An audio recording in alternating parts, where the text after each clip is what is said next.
శ్రీరామ జయం. దేవతారాధన చేసే సమయంలో మనకు కలిగే రెండవ సందేహం ఒకటి ఉంటుంది. మొదటి సందేహం ఏమిటి? దీపారాధన చేయడం. రెండవ సందేహం ఏమిటి? నిత్యము ఈ దేవతలను అభిషేకం చేయాలా?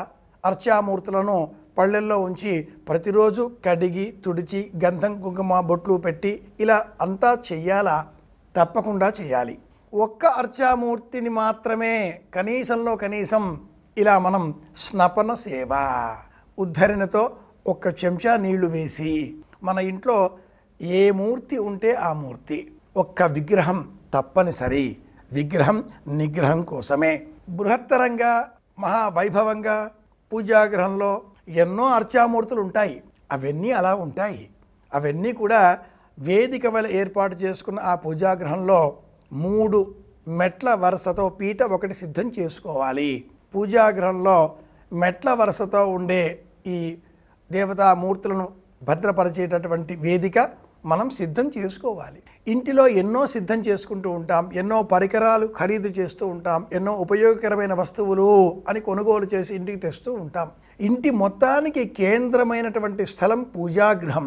గది ఉంటే గది, లేదా ఒక గోడకు చిన్నపాటి వేదిక ఏర్పాటు చేసుకుంటే ఆ వేదిక, ఒక పీట, ఒక చిన్న చెక్క షెల్ఫ్, మన స్థాయిని అనుసరించి చెక్క షెల్ఫ్ నుంచి ప్రారంభం చేసుకుంటే, లేదా వంటగదిలో ఉండే ఏదో ఒక షెల్ఫ్లో ప్రారంభం చేసుకుంటే, ప్రత్యేకంగా ఒక గది వరకు ఇలా ఉండే ప్రయాణంలో దేవతారాధనకే ఇదమిత్తంగా ఒక ప్రత్యేక స్థలం ఏర్పాటు చేసుకోక తప్పదు. ఉండాలి. అక్కడ దీపాలు వెలిగించాలి. అలాగే ఈ క్రమంలో మనకు కలిగేటటువంటి మరి ఒక సందేహం, భగవంతుడిని ప్రతిరోజు అభిషేక సేవతో ఆనందపరచాలా? తప్పకుండా.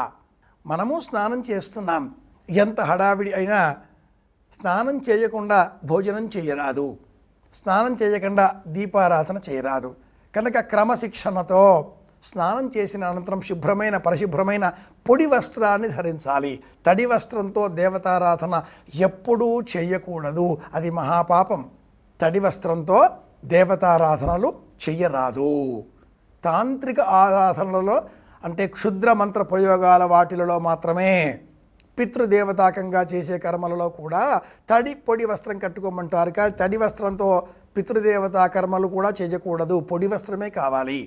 అలా శుభ్రమైన పొడి వస్త్రాన్ని ధరించి అనంతరం పూజాగృహంలోనికి వెళ్ళి ఆ గది షెల్ఫ్ అంతా కూడా తుడిచి దీపారాధన చేసి దేవుడిపైన నిన్న మనం సమర్పించిన ఆ పుష్పాన్ని తొలగించి అర్చామూర్తిని ఒక పళ్ళెల్లో పెట్టుకొని కాసింత నీరు ఓం నమ శివాయ, ఇంకేం అక్కరలేదు. ఓం నమ శివాయ, ఓం నమో నారాయణాయ, ఓం గణపతయే నమః. మీకు ఎవరు ఇష్టదేవత అయితే వారి పేరు కాసింత నీరు అలా పోసి ఆ నామాన్నే స్మరిస్తూ ఓం నమ శివాయ, ఓం నమ శివాయ, ఓం నమ శివాయ అదే చదవండి, ఇంకేం అక్కర్లే. చక్కగా తుడిచి గంధం కుంకుమ పెట్టి మళ్ళీ యథాస్థానంలో ఉంచి ఈ నీటిని, అభిషేకం చేసిన నీటి పళ్ళాన్ని కింద పెట్టేసి ఉంటే పుష్పం పెడదాం, లేదా కాసిన్ని అక్షింతలు, ఒక అగరొత్తి వెలిగించాలి. చిన్న పళ్ళెంలో కాసింత బెల్లం, పటిక బెల్లం, లేదా ద్రాక్ష పళ్ళు, ఎండు ద్రాక్ష పళ్ళు, జీడిపప్పులు, ఏవైనా పండు నివేదనగా సమర్పించి 2 చేతులు జోడించి స్వామి నీ దయ కరుణ, బయటికి వచ్చేస్తే ఓం నమ శివాయ, ఓం నమ శివాయ గణపతే నమః ఇలాంటి ఇష్టదేవ నామాన్ని స్మరిస్తూ బయటికి వచ్చేస్తే మనస్సుకు మహాప్రశాంతత చేకూరుతుంది. ఇది నిత్యదేవతారాధన కనీసంలో కనీసంగా చేయవలసిన విధి విధానం. కోడి దీపోత్సవ కార్యక్రమం దీపారాధనలకు ప్రత్యేకం. దశాబ్దాల కాలంగా కొనసాగుతున్న సుదీర్ఘమైనటువంటి ఈ కార్యక్రమంలో 1,000 దీపాలది. 1, 2, 3 వేలు, 10,000, లక్షలు కాదు, 1,000. మనం కూడా ఒక దీపాన్ని వెలిగించే ప్రయత్నం చేద్దాం. 1,000 దీపాల కాంతుల వరసలలో మనం వెలిగించిన దీపం కూడా ఉంటుంది. అంత పుణ్యబలం మనం పెంచుకుందాం. అందరి క్షేమాన్ని కోరుదాం. మళ్ళీ కలుసుకుందాం. శ్రీరామ జయం. శుభమస్తు.